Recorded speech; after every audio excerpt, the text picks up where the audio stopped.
Alors, je commence par la découpe du tofu fumé. Alors le tofu fumé, le tofu mi-fumé. Le tofu fumé. Voilà. Alors je rappelle que le tofu, c'est donc, on peut dire, un soja fermenté sous forme de fromage. Alors, il n'est pas forcément fermenté, c'est du lait de soja qui est coagulé avec du... j'ai oublié le nom, c'est le niagari. Et là-dedans, il y a des graines de sésame et d'amandes.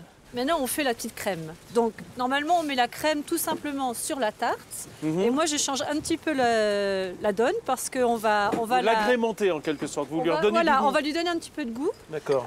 Donc, on va mettre la crème de soja. Ouais. Je rajoute tout simplement du sel et du poivre. Bon, ça, c'est assez classique. Ouais. Et alors, l'ingrédient, on va dire un peu vraiment Alors, c'est différent ça, moi, et je ne connaissais magique. pas. Alors, c'est un complément alimentaire, c'est de la levure de bière. Ah, d'accord. Et c'est maltais et ça donne tout ce qui est justement les béchamels ou ce genre de plat qui normalement a du fromage. On en rajoute un petit peu, voilà. Et ça va permettre de donner justement le petit côté fromager de la recette. Le petit goût Parce fermenté qu'ici, du souvent- coup, puisque c'est de la levure. Alors souvent ici, les tartes flambées sont gratinées, notamment au Munster. Et puis alors là, évidemment, ça n'aura pas le goût de Munster, mais ça va rappeler le goût du fromage, tout simplement, de la tarte flambée gratinée. Voilà. Alors, on a une pâte... Alors on reprend la crème végétale. Oui, effectivement. Voilà, donc on pose sur la base, qui est simplement une base qu'on peut retrouver dans tous les magasins par ici. Voilà. On étale un peu de crème. Notre petite crème. Alors les oignons, là c'est des oignons normaux, on est d'accord. Oui, normaux, Bon, d'accord. normaux, petits normaux. Qu'est-ce qu'on va ajouter? Donc Ce là, sont nos lardons de tofu. Nos petits lardons De tofu fumé. de tofu De tofu fumé. fumé. Voilà, à peu près comme ça. Ensuite, un petit peu de champignons. Et puis, alors, on termine avec... Alors là, je ne sais pas ce que c'est. Là, je vous le dis carrément, Muriel. Alors, on ne peut pas appeler ça du fromage végétal, alors on Non. appelle ça du fromage ou du fromage. Voilà. Fromage. Et c'est à base de quoi? C'est une base d'huile végétale.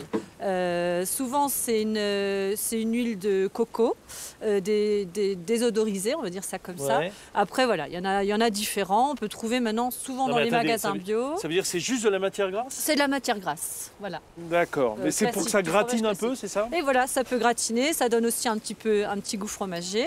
Et moi, je rajoute quelques petites graines pour ajouter le croquant du fromage qui d'habitude permet de Et puis gratiner. les végétaliens, ils aiment bien les graines. Et on aime bien les graines. Ah, voilà. C'est ça, ça nous apporte des petites choses. Aussi de la protéine. Mais ça apporte surtout le croquant, c'est ça qui est intéressant. Voilà. Eh bien, on va passer aux végétaliens. Tiens, je te donne une assiette. Est-ce que je peux avoir les assiettes également? Non, c'est Vianney qui goûte en premier. Oui, Ah, bah, chacun le micro, c'est moi. classique hein, chez nous. Voilà.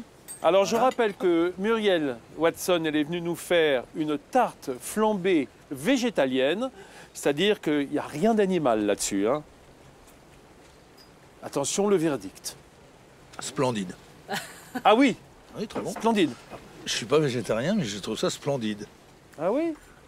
Je veux savoir moi aussi, parce que hein, s'il trouve ça splendide, en plus, il n'a pas été circonvenu par Muriel. On ne se connaissait pas. Non, exactement. Oui, c'est pas mal. Magnifique. C'est pas mal du tout, Muriel. Oui. Je craignais énormément le fromage. C'est délicieux. C'est bon, hein? Ah oui. Merci Muriel, en tout cas, c'est une belle alternative hein, pour ceux qui ne veulent pas manger de viande.